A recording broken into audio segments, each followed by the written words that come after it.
एक औरत की समझदारी और उसका सलीका ना उसके छोटे से सादा से घर को भी ना महलनुमा बना देता है। और ये बात मैं आज की वीडियो में आपको साबित करके दिखाने वाली हूँ।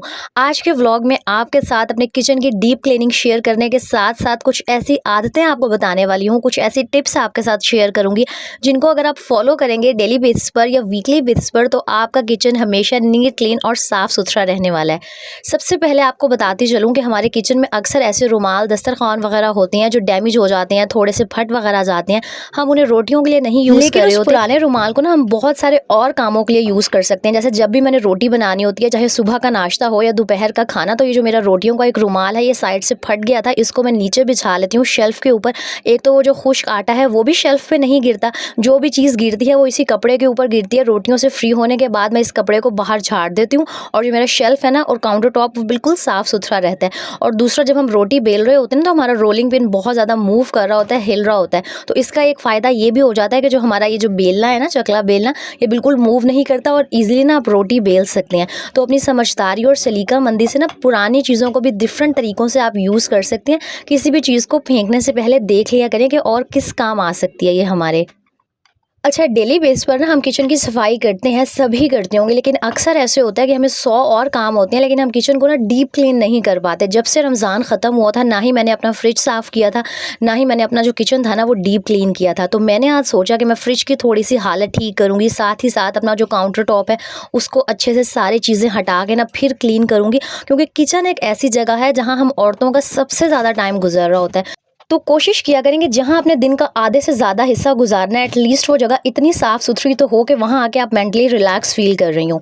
जब से रमज़ान और ईद ख़त्म हुई थी ना, मैंने अपना फ्रिज क्लीन नहीं किया था, तो मैंने सुबह उठ के चेक किया, जो फ्रिज के मेरे लाइनर्स थे ना वो भी बहुत गंदे हुए हुए थे। तो मैंने सोचा जो लाइनर्स बहुत ज़्यादा ख़राब है ना उनको रिप्लेस कर दूँगी।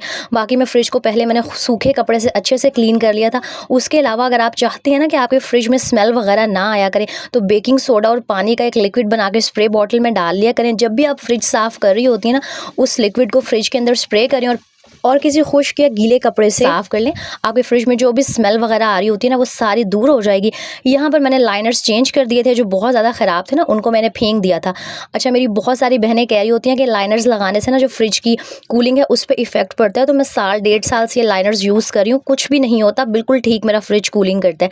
बल्कि इनका फ़ायदा एक ये हो जाता है कि अगर कोई चीज़ गिर जाए, मिसाल के तौर पर दूध गिर गया है, कोई भी चीज़ गिर गई है ना, तो इन्हीं लाइनर्स के ऊपर रहती है, इंसान ईजिली ना उसको वाइप आउट कर सकता है। अगर ये नहीं बिछे हुए होंगे तो जो भी चीज़ गिरेगी वो जालियों में से ड्रेन होके पूरे फ्रिज में चली जाती है, पूरा फ्रिज हमें साफ़ करना पड़ जाता है। इसलिए मैं तो आपको रिकमेंड करूँगी कि ये लाइनर्स फ्रिज के लाजमी यूज़ किया करें, आपकी कूलिंग पे कोई इफेक्ट नहीं होगा। अच्छा, आज ना मैंने सिर्फ फ्रिज का सामने वाला पार्ट साफ़ किया था, मतलब जो डोर वाली चीज़ें थी ना उनको भी हाथ नहीं लगाया था। मैं हमेशा डीप क्लीनिंग 2-3 दिन लगा के करती हूँ, इसलिए इस व्लॉग में आपको डिफरेंट मेरे हुलिये नज़र आएंगे, कपड़े नज़र आएंगे, क्योंकि मैंने 3-4 दिन में डिवाइड करके ना सारी डीप क्लीनिंग को ख़त्म किया था। लेकिन जो मेजर पार्ट था ना वो मैंने कल के दिन किया था, वही आपसे पहले शेयर कर रही हूँ। और ये जो मेरी वेजिटेबल एंड फ्रूट बास्केट है ना, इसके अंदर मैं लाइनर्स का यूज़ नहीं करती, क्योंकि मुझे लग रहा होता है कि वो फिर जो चीज़ है ना वो मॉइस्चर वाली हो जाती है और सब्जियां और फल जल्दी ख़राब हो जाते हैं। तो इसको मैंने अच्छे से वॉश करके धूप लगवा ली थी, और जब ये अच्छे से ड्राई हो गया था ना, इसको मैंने दोबारा से फ्रिज पे लगा दिया था। और मेरी इस तरह की रूटीन है कि मैं कोशिश करती हूँ कि 10-15 दिन बाद ना हल्का फुल्का फ्रिज साथ के साथ साफ़ करती रहूँ। लेकिन बीच में माह रमज़ान आ गया था, फिर ईद आ गई थी, तो मेरी क्लीनिंग डिले हो गई थी। तो आज मैंने ये जो फ्रिज का सामने वाला पोर्शन था सारा नीट क्लीन कर दिया था। उसके बाद बारी आ जाती है कि हमारे किचन में इस तरह की बास्केट्स हम यूज़ कर रहे होते हैं बर्तनों को वॉश करके धो के रखने के लिए। हम बर्तन वगैरह सब कुछ वॉश कर लेते हैं, लेकिन इसकी क्लीनिंग का ख्याल नहीं रखते। तो टाइम टू टाइम हफ्ते 10 दिन बाद ना इसको लाजमी वॉश किया करें, क्योंकि इस बास्केट में हम बर्तन वॉश कर करके रख रहे होते हैं ना, तो बज़ाहिर ये हमें साफ़ लग रही होती है, लेकिन कभी इसको हाथ लगा के चेक कीजिएगा, आपकी ये बास्केट बहुत ज़्यादा ऑयली और ग्रीजी हुई हुई होगी। तो हफ्ते बाद लाजमी कोशिश किया करें कि किचन के जो इस तरह का सामान है ना इसे क्लीन करती रहें। जिस तरह मेरे किचन में इस तरह की छोटी छोटी मैंने बास्केट्स रखी हुई हैं जिसमें बहुत सारा मेरी ज़रूरत का सामान आ जाता है। बज़ाहिर ये देखने में बाहर से साफ़ लग रही थी, लेकिन अंदर से बहुत ऑयली थी, तो सोचा आज इनको भी वॉश कर लेती हूँ। और एक और हैबिट को अपने लाइफ का हिस्सा बना लेंगे, जो भी आपका सालन वगैरह बच जाता है ना, रात को उसको लाजमी किसी दूसरे एयर टाइट कंटेनर में निकाल के फ्रिज में रख दिया करें, और जो देगची वगैरह होती है ना उसको साथ के साथ वॉश कर लिया करें। ये सारी तो बेसिक क्लीनिंग की बातें हो गई। अब आ जाते हैं किचन की डीप क्लीनिंग पे। अच्छा, नॉर्मल रूटीन में ना सुबह के टाइम में हमें ये सब कुछ करने का मौका नहीं मिल रहा होता, इसलिए जब भी मैंने डीप क्लीनिंग करनी होती है ना, मैं रात के टाइम को करती हूँ, जब आमना सो गई होती है और मेरे माइंड में ना कोई स्ट्रेस नहीं होता कि अब मैंने कोई और काम करना है। तो कोशिश किया करेंगे जब भी आपने डीप क्लीनिंग करनी हो ना, उसके लिए रात का टाइम डिसाइड करें और हर चीज़ को ना, जो आपका काउंटर टॉप है उससे हटा लिया करें, चूल्हा हो गया और जो भी चीज़ें आपने रखी हुई हैं, ताकि एक दफ़ा आप अच्छे से ना अपना जो शेल्फ है उसको क्लीन कर सकें। अच्छा, इस बात से ना बिल्कुल फ़र्क नहीं पड़ता कि आपका किचन छोटा-सा है। मेरा किचन बिल्कुल सादा-सा है, ना ही कोई फैंसी ड्रॉर्स हैं, ना ही कैबिनेट्स बने हुए हैं, मैंने पर्दे वगैरह लगाए हुए हैं। लेकिन हाँ, आप किसी भी जगह को ना अपने सलीके से बहुत खूबसूरत बना सकती हैं। तो बिल्कुल ये बात ना सोचा करें कि रेंट का घर है या घर प्यारा नहीं है। अगर आप चाहें ना, तो आपका सादा-सा किचन भी ना महलनुमा बन सकता है। और मुझे तो लग रहा होता है कि जो सिंपल सादा से घर होते हैं ना, इनमें ज़्यादा प्यार और अपनायत होती है। अच्छा, सबसे पहले तो मैंने शेल्फ को क्लीन किया था। वो जो डीआईवाई लिक्विड मैंने बना के रखा हुआ है, उसको पूरे शेल्फ पे स्प्रे किया और फिर गीले कपड़े से सारा काउंटर जो था ना, मैंने क्लीन कर लिया था। फिर बारी आ गई थी मेरे वो कॉर्नर की, जो मेरे माइक्रोवेव ओवन के नीचे है। मैंने ना ये 2 टायर रैक लिया हुआ है, ये बहुत यूज़फुल रहता है अगर आपका किचन भी मेरी तरह छोटा है ना और स्पेस का इशू है।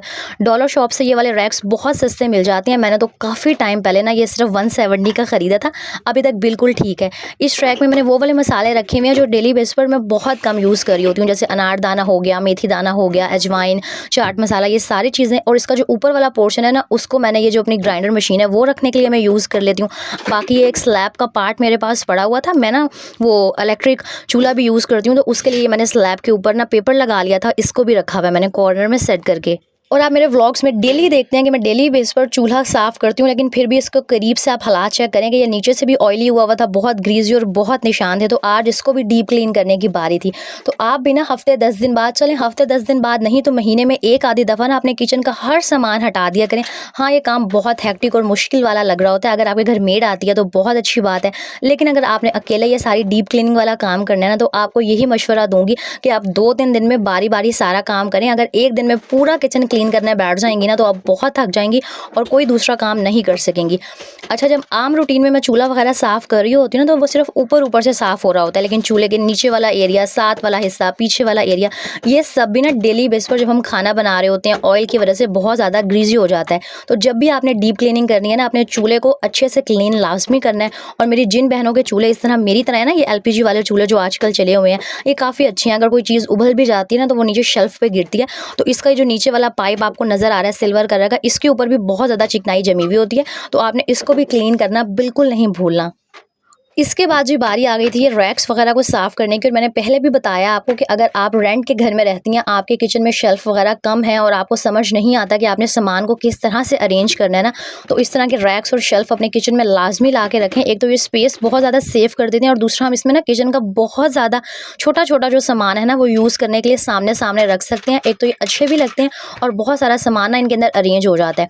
दूसरा, ये मैंने बास्केट्स रखी हुई हैं और जो डेली बेस पर मुझे बहुत सारा यूज़फुल सामान चाहिए होता है ना, जैसे स्पैचुलास हो गए और ये पुराने टूथब्रश, मेरी एक सब्सक्राइबर पूछ रही थी आपने किचन में टूथब्रश रखे हुए हैं, तो ये मैंने क्लीनिंग पर्पस के लिए रखे हुए हैं। जो ब्रश पुराने हो जाते हैं ना, मैं वॉशरूम में मतलब यूज़ नहीं कर रही होती, उनको मैं किचन में ला के रख देती हूँ। चूल्हे के जो कॉर्नर्स हैं और जो बहुत सारे एरियाज़ हैं जहाँ पर हम हाथ से क्लीनिंग नहीं कर पाते ना, टूथब्रश क्लीनिंग पर्पस के लिए बहुत ईजिली यूज़ हो जाते हैं। नेक्स्ट आदत जो आपके किचन को साफ सुथरा रखेगी ना, वो ये है कि इस तरह के मसाले के डब्बे हो गए, चीनी पत्ती के डब्बे हो गए, हम सबके किचन में यूज़ हो रहे होते हैं। तो जब भी ये खाली हुआ करें ना, इनको लाजमी एक दफ़ा वॉश किया करें, अच्छे से धूप लगवा के ड्राई कर लिया करें और फिर इनको रिफ़िल किया करें। इस छोटी सी आदत का आपको फ़ायदा ये होगा कि आपके ये जो डब्बे वगैरह ना, ये हर वक्त साफ़ सुथरे रहेंगे। वरना आप सब जानती हैं कि किचन में जो भी चीज़ पड़ी होती है ना, चाहे हम जितना मर्ज़ी उसका ख़्याल रख लें, वो ग्रीज़ी और ऑयली हो ही जाती है और मक्खियों की वजह से उन पे निशान भी पड़ जाते हैं। तो लाज़मी ना, जब भी ये सारे आपके बॉक्स वगैरह खाली होते हैं, तो 5-10 मिनट निकाला करें और इनको अच्छे से वॉश कर लिया करें। अगर आपके सहन में धूप आती है तो धूप में रख दें, ताकि ये अच्छे से ड्राई हो जाएँ। और हाँ, जब तक ये मसाला बॉक्स वगैरह अच्छे से ड्राई ना हुआ करें ना, इनको रिफ़िल ना किया करें, क्योंकि अगर आप इन्हें गीले-गीले ही रिफ़िल कर देंगे ना, तो जो भी चीज़ इनके अंदर डालेंगे वो ख़राब हो जाएँगी। और आजकल महँगाई के दौर में ग्रोसरी का जो सामान है ना, वो बहुत महँगा आता है। तो कोशिश किया करें कि जितनी किफ़ायतशारी से और समझदारी से चीज़ों को यूज़ कर सकती हैं ना, वो करें और इन छोटी-छोटी हैबिट्स को अपनी लाइफ़ का हिस्सा लाज़मी बनाएँ। आप देखेंगे कि आपका चाहे किचन छोटा-सा ही क्यों ना है, वो हमेशा साफ़-सुथरा रहेगा और जो भी आएगा ना, वो आपके सलीके की तारीफ़ लाज़मी करेगा। और कोई तारीफ़ करे या ना करे, आपको खुद ना एक रिलीफ़ का एहसास होगा, खुशी महसूस होगी कि जहाँ आप अपने दिन का इतना सारा टाइम गुज़ारती हैं ना, वो जगह बिल्कुल साफ़-सुथरी है। और मसाला बॉक्सेस के साथ अगर आप भी इस तरह के रैक्स यूज़ कर रही होती हैं ना, तो ये भी टाइमली लाजमी वॉश करती रहा करें ताकि ये बहुत ज़्यादा गंदे ना हो जाएं। अक्सर ऐसे हो रहा होता है कि हम ना बार बार काम जो है वो कल पर डाल रहे होते हैं और इस कल के चक्कर में चीज़ें बहुत ज़्यादा गंदी हो जाती हैं और फिर गंदी चीज़ को क्लीन करना ना बहुत मुश्किल हो जाता है।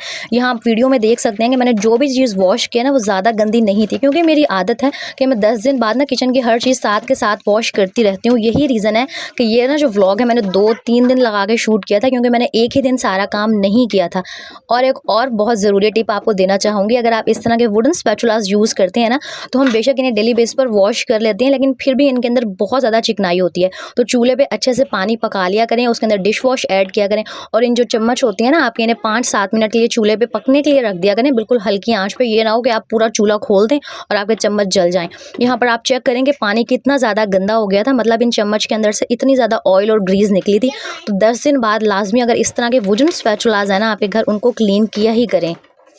फिर बारी आ जाती है जी हमारे किचन की अप्लायंसेस की, जिन्हें हम डेली बेस पर यूज़ कर रहे होते हैं, लेकिन उनकी क्लीनिनेस का ना हम इतना ज़्यादा ख्याल नहीं रख रहे होते। तो जब आपने डीप क्लीनिंग करनी है ना, वैसे तो कोशिश करें कि 10 दिन बाद या जब भी आप ग्राइंडर मशीन को यूज़ करती हैं ना, हल्के से गीले कप से इसको क्लीन करके रखें। लेकिन फिर भी जब आपने डीप क्लीनिंग करनी है ना, तो कोई भी पुराना टूथब्रश ले लेना है। आपको ये जो मशीन है इसके कॉर्नर्स नज़र आ रहे होंगे, यहाँ पर बहुत ज़्यादा मैल है ना वो जम जाती है। अगर आप इसको टूथब्रश के बगैर साफ़ करने की कोशिश करेंगे ना, तो ये साफ़ नहीं होगी। वैसे मैंने जब ये अप्लायंस वगैरह को साफ़ करना होता है ना, जो भी मेरी इलेक्ट्रॉनिक्स की चीज़ें हैं, तो मैं ये तब कर रही होती हूँ जब मेरी हांडी का मसाला वगैरह भुन रहा होता है या शोरबा गाढ़ा हो रहा होता है और मेरे पास फ्री टाइम होता है। तो मैं कोशिश करती हूँ कि उस फ्री टाइम को ना इन चीज़ों को क्लीन करने के लिए यूटिलाइज़ कर लिया जाए, क्योंकि ये सारी मोस्टली हमारे जहेज़ की चीज़ें होती हैं और इन पर बहुत पैसे और हमारे वालदैन का प्यार लगा हुआ होता है। तो कोशिश किया करें कि आपका जो भी सामान है ना उसे बहुत प्यार से, बहुत एहतियात से रखें, क्योंकि ये सारी ऐसी चीज़ें हैं जो हम बार बार रोज़ रोज़ नहीं ख़रीद सकते। यहाँ पर आप चेक करें कि बिल्कुल जो मेरी ग्राइंडर की मशीन थी ना, न्यू लग रही थी और जो भी इसके कॉर्नर्स में वो ब्लैक ब्लैक सा गंद जमा हुआ था ना, वो सारा निकल गया था। तो ये पुराने टूथब्रश फेंका मत करें, ये काफ़ी ना ज़्यादा क्लीनिंग पर्पज़ के लिए हम यूज़ कर सकते हैं। यहाँ पर साफ़ सुथरा, नीट, क्लीन, ऑर्गेनाइज़ किचन देख के मुझे इतनी ज़्यादा खुशी हो रही थी ना, और ये वीडियो मैंने बनाई ही इसीलिए ताकि मेरी वो सारी बहनें जिन्होंने ईद के बाद से और रमज़ान से अपना किचन क्लीन नहीं किया, अपने फ्रिज की क्लीनिंग नहीं की, उनको ये वीडियो देखकर मोटिवेशन आए और वो भी अपना किचन लाज़मी क्लीन करें। और एक बात याद रखा करें कि किचन एक घर का ना सबसे इम्पॉर्टेंट पार्ट होता है, इसलिए उसकी क्लीनिनेस का लाज़मी ख्याल रखा करें। उम्मीद है मेरी बातें और टिप्स आपको अच्छी लगी होंगी।